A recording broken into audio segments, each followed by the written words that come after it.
invasion of Ukraine is underway as troops move in. Right now, there are reports of explosions in several cities as Vladimir Putin issues a stern warning. After months of preparations, the Russian President Vladimir Putin has launched a major military operation against Ukraine. After days on a razor's edge, Ukraine is now a nation at war. Just hours ago, Russian forces began their attack. Explosions rocking several cities, including the capital of Kyiv. Putin chose this war, and now he and his country will bear the consequences. And what is motivating Vladimir Putin? I mean, he's going to be financially ruined by all of this. In the wake of the Ukraine invasion, the global economic chessboard was upended, leaving one nation at the heart of a raging financial storm. When the world shook its fist at Russia, it didn't hold back. Over 27 countries, including the European Union and the United States, unleashed an economic avalanche, freezing assets, restricting trade, and locking down entire industries. This is the economic ordeal that the world wanted Russia to wither. But why? To challenge a nation that seemed unbreakable, to test the limits of financial warfare. The writing on the wall was as clear as the Nile River: bring Russia to its knees, push its economy to the Stone Age, and thrust Ruble to the ground. The question on everyone's lips was, can this economic straitjacket truly break the Russian bear? As days turned into weeks, and weeks into months, the fog of arrogance started clearing out. The Russian economy has still not fallen, and the ruble, once teetering, is standing tall. How did this happen? The saga of Russia's economy post-Ukraine invasion reads like a geopolitical thriller. But beyond the headlines lies a tale of survival, cunning, and the relentless pursuit of economic stability. Hold on tight as we embark on a turbulent ride through the highs and lows of a nation fighting to stay afloat amidst the raging financial tempest. Chapter 1: Sanctions and Their Architects. Russia's actions in Crimea and eastern Ukraine were seen as a direct challenge to the principle of territorial integrity, threatening the stability of the region and setting a dangerous precedent for other territorial disputes worldwide. Beyond the immediate Ukraine crisis, there were broader geopolitical considerations at play. Russia's actions were seen as an attempt to assert its influence in its perceived sphere of interest, particularly in neighboring countries that were once part of the Soviet Union and the Warsaw Pact. This raised concerns among NATO member states and other nations in Eastern Europe. Imposing sanctions served as a tool of deterrence, aiming to dissuade Russia from further aggression and encourage a peaceful resolution to the Ukraine conflict. It also sought to hold Russia accountable for its actions, sending a clear message that violations of international norms and principles will not go unanswered. Let's understand which international player imposed what kind of sanctions on Russia. The foremost one was the European Union. The EU implemented a series of sanctions targeting individuals, entities, and organizations that were believed to be involved in actions against Ukraine. First up in the list were high-ranking Russian officials, including those in Putin's inner circle, who were believed to have played key roles in the Ukrainian conflict. Sanctions were also placed on leaders of separatist groups in eastern Ukraine, particularly in the Donetsk and Luhansk regions. Russian business leaders were also not spared, especially those oligarchs and prominent business figures who were infamous for having close ties with the Russian government.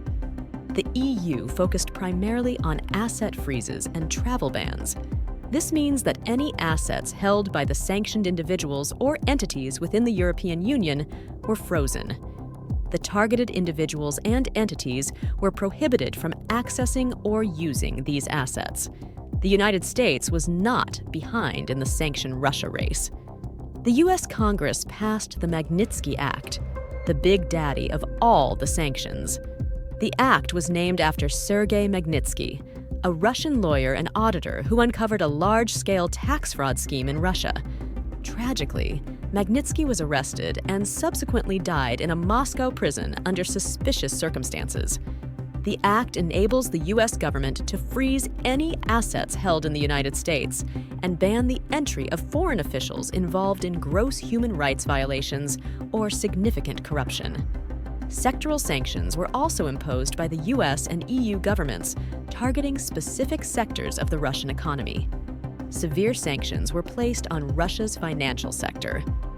These sanctions limited the ability of Russian financial institutions to access certain types of financing from the U.S. and European capital markets. They also restricted U.S. and European persons from dealing in new debt or equity of certain sanctioned Russian financial firms. Russia's energy sector, its main bloodstream, also suffered West's rage.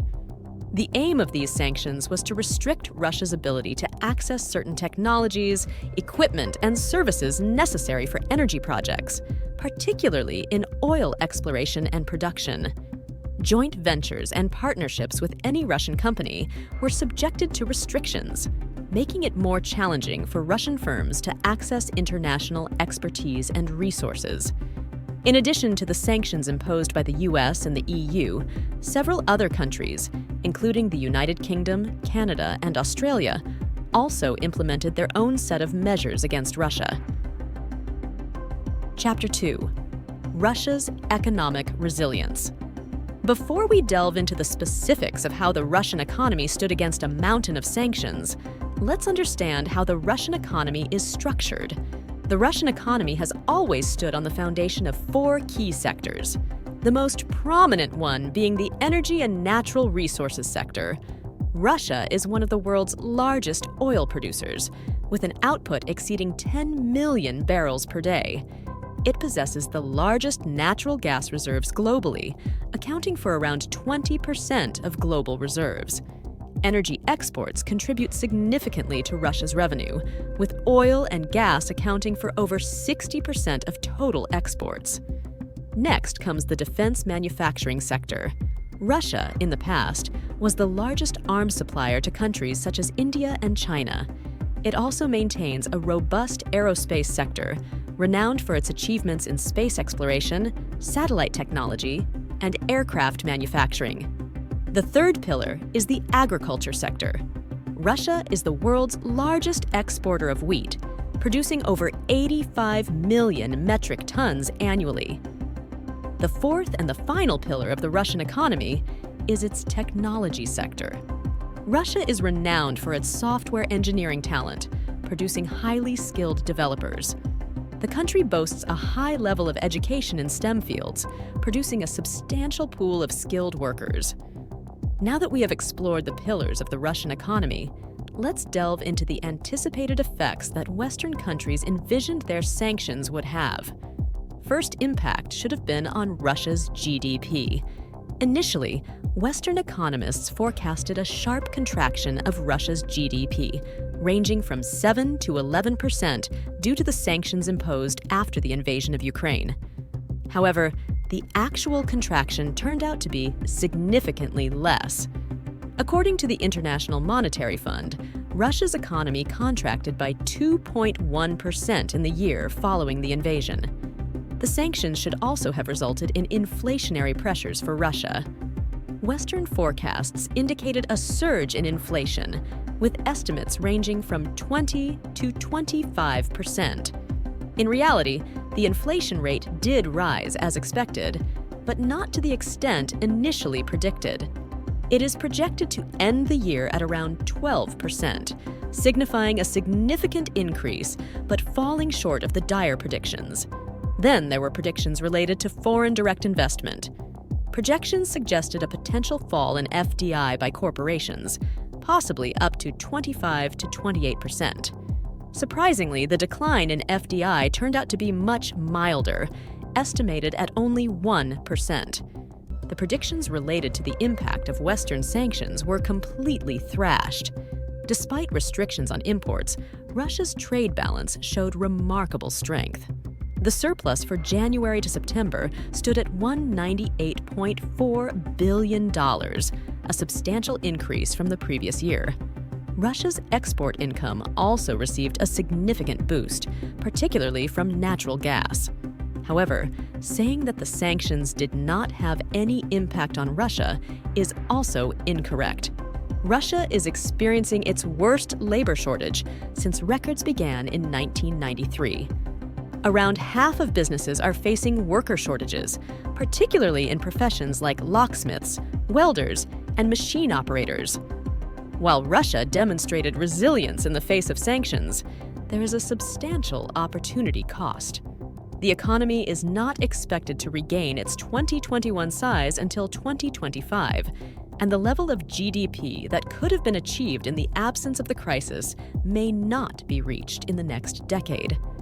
While less in comparison to the predictions, Russia's inflation rate did touch 12% by the end of 2022, leading to a notable increase in the cost of living for ordinary citizens. The country faced a capital outflow of nearly $100 billion in 2 years of the war. Russia's relations with the EU, UK, US, and other Western countries have significantly deteriorated. Chapter 3. How did Russia do it? Russia implemented a three-pronged strategy to circumvent the sanctions and maintain a relatively stable economy. The first leg of the strategy included Putin's enhanced economic doctrine, which began way before the Ukraine war buildup. During the pre-Ukraine invasion years, Putin focused on massive state involvement in key sectors. This includes strategic industries like energy, defense, and transportation. The government exerted full control over natural resources, especially in the energy sector, through state-owned enterprises like Gazprom and Rosneft. This enabled Russia to have a firm grip on its resource wealth.